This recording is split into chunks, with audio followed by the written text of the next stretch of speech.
Hey everybody, Josh here from the J-Side Friday.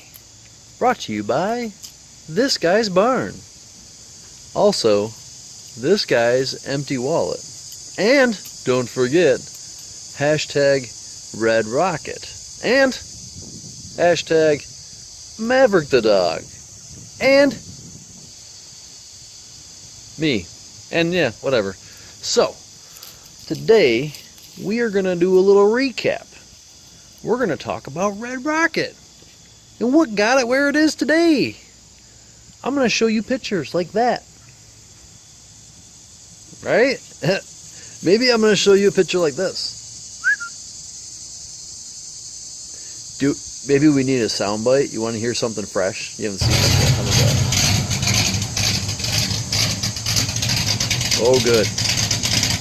So today we're going to talk about what got us where we are. Let's talk about this journey a little bit.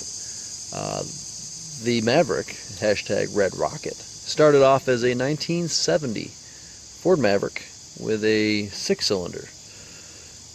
We ended up finding out it was not a 170, it was a 200 after we pulled the motor out and checked the VIN. Oh well. But C4, small housing. It had a 7.5, I think they call those rear ends. They're itty bitty. There's a picture of it right there. Out of the car where it belongs. 4-lug, 4-wheel drum, power nothing. So, let's start off with the journey here. First things first, let's talk about the motor. Because that's all that really matters. It goes vroom. This guy right here. I'm just going to show pictures while I talk.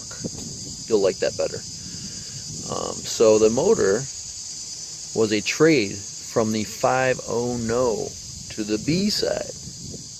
That guy.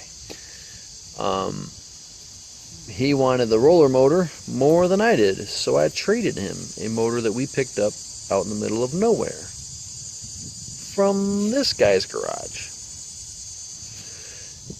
Anyway, 1970 Ford 302 out of a Torino, I believe.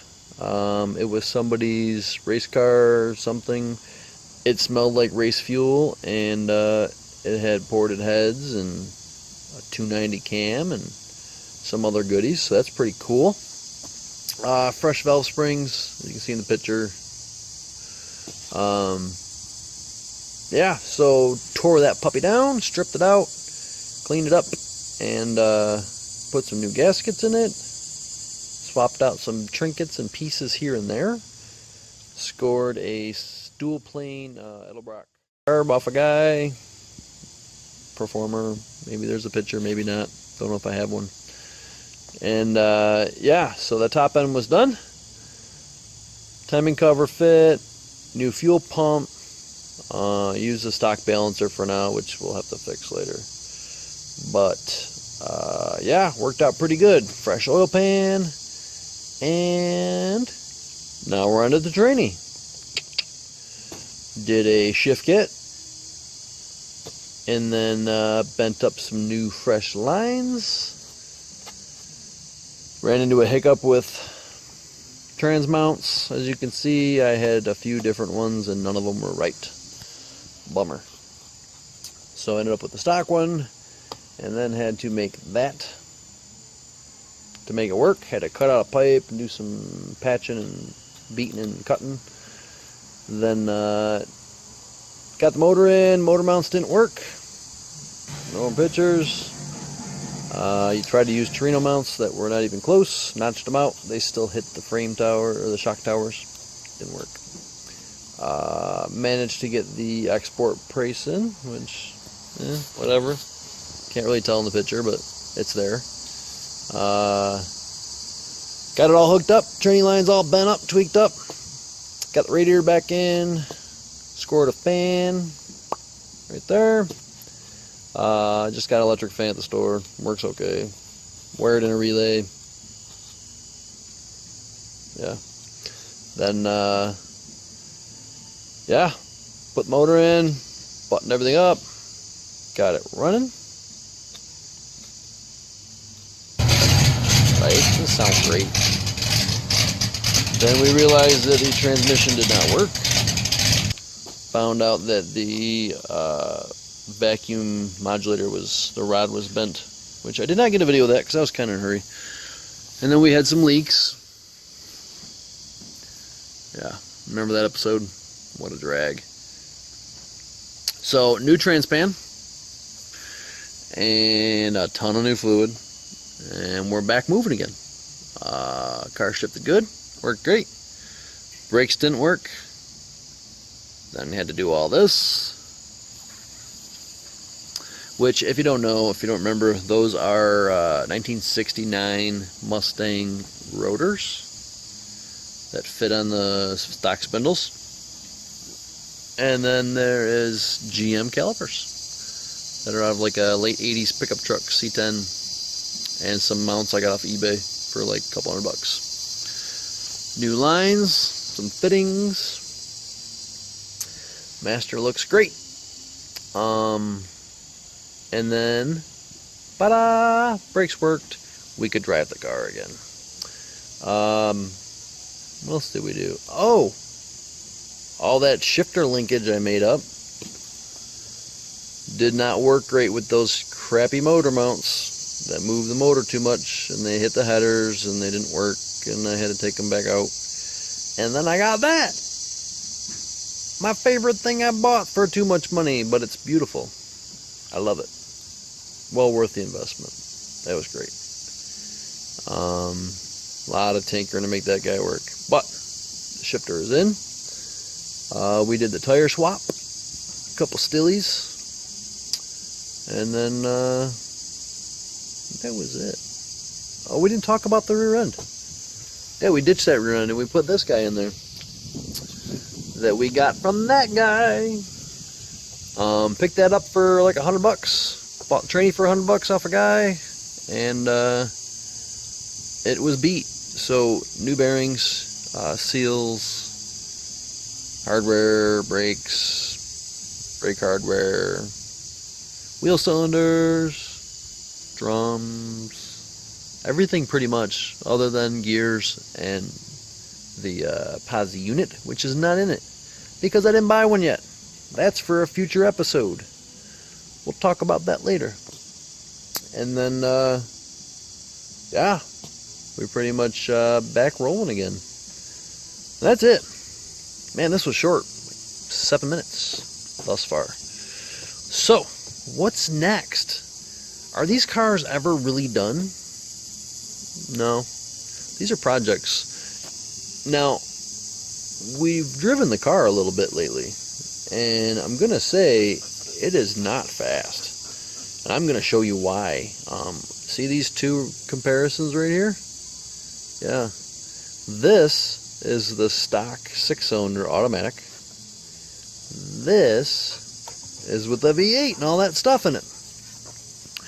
Now I'll tell you why it didn't work very well. Actually, I don't. Worse than the 6-cylinder. Oh, homeboy's back. What's up, buddy? It didn't work because that carburetor is huge. It's a 750 Holley HP double pumper. Yeah, it's a mechanical secondaries. It's too much carburetor for a stock converter and highway gears and big tall tires. So, car's got a heck of a hiccup coming off the line. But we're going to try to fix that. Maybe not in this episode, but let's talk about that. The whole plan for this series of the J-Side Fridays was to discuss this Maverick build. Is the Maverick ever really done? No. Never going to be done. At some point, it's going to change direction completely, and it'll become something totally different. But for now, what we're going to do is keep throwing parts at it, one at a time, until we see an improvement. Right? So, what we're going to do is we're going to run that like that on that app each time we do something to the car, so we can tell what makes a difference. That's a pretty cool idea, right? So if you're sitting home and you're like, man, how much do the gears really help? Well, that's a future episode. How much, of a $400 investment of a posi unit did it really help? That's a future episode. We might even try something I've been thinking about. I'm going to come out and tell you ahead of time. I've got a set of really short tires that are roughly that same size on 14-inch rims, width-wise. I'm going to put those on because they're probably 3 to 4 inches shorter in diameter. And we're going to see what it does. That should effectively change my my final gearing quite a bit. So, we'll test that out. We'll see if you could take some really tiny tires to a street race and party with your friends. And hopefully beat a bone stock 90s Mitsubishi Eclipse. And a Mitsubishi Eclipse.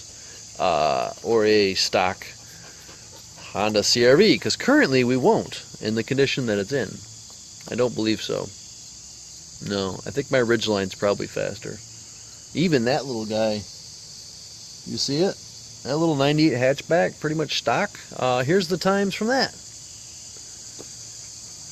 Right? So Maverick's got some work to do. Yeah, that's all I got this week. Actually, no, it's not it. I have a little extra. We're going to talk about some car shows. I'm just going to clip through the pictures here. Because I'm going to be honest, while filming this, I don't even remember where I've been this week. We're just going to show some clips. This is from the Classics on Main Street in Hilton, New York. I think this was. There's not a lot, but there's some pretty cool stuff, as you can see. By the way, I'm only doing this for people that don't want to hear me talk about my slow car. And they want to see shinier cars. I'm only investing like a minute for this because, I mean, my car is all that matters, right? It's more important.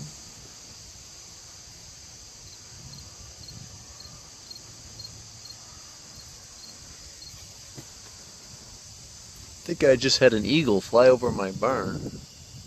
That thing was huge. They're still playing. You see the cars? By the way, there are eagles in western New York. You can see them along the Erie Canal outside of Hubbardton. I see them all the time while I'm playing with the dog. Oh, good boy. Alright, so that's it for cars. Let's move on. Let's talk about wrenching. And you should be outside wrenching. Like right now. Get off the phone. Get off your laptop, desktop, tablet, work computer. You know what? Just tell them you don't feel good and go home.